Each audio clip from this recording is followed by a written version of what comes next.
hello hello साथीहरू के छ हालखबर सबैजना सन्चै हुनुहुन्छ होला म पनि एकदमै ठिक आज चिसो रुममा अनि म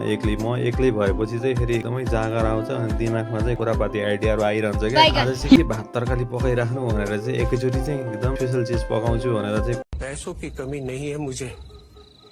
किसी से भी उधार ले लूंगा बर्फीगा लिएर आएँ किचनमा हेरेर त लाटै फोर किचनमा च्याट्टा पारेपछि पकाउनुको मजै अलग्गै हुन्छ क्या त्यसको चाहिँ बड़ी अच्छी बात कही आप त्यसपछि मासुलाई धोइधाइ पारेर पारेपछि अलिकति प्याज काटेँ अलिकति टमाटर अलिकति अदुवा लसुन होइन ट्याक्क रेडी गरेँ मासुलाई पनि काटकुटबाट सब रेडी गरेँ अनि ठ्याक्क कुकर बसालेर हल्का जिरालाई चाहिँ तेल हालेर चाहिँ मुंह से सुपारी निकाल के बात कर रहे बाबा हल्का जिरा चाहिँ रातो रातो भइसकेपछि त्यसमा मासु हालेर मासुलाई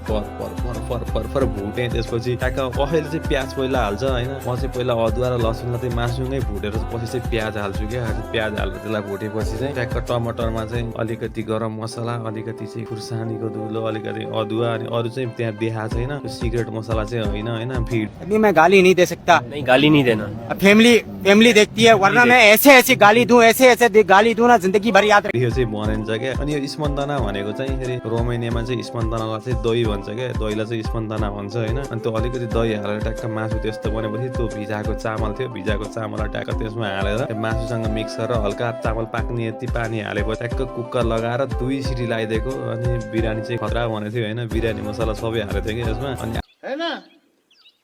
के हो यो हेर्दाखेरि ढिँडो जस्तो छ खाँदाखेरि ढिँडो जस्तो छैन आज चाहिँ मैले यसरी मनाएँ होइन मेरो चाहिँ कस्तो लाग्यो तपाईँलाई यो भिडियो चाहिँ प्रतिक्रिया दिन नभुल्नु होला फेरि भेटौँ होला अर्को भिडियोमा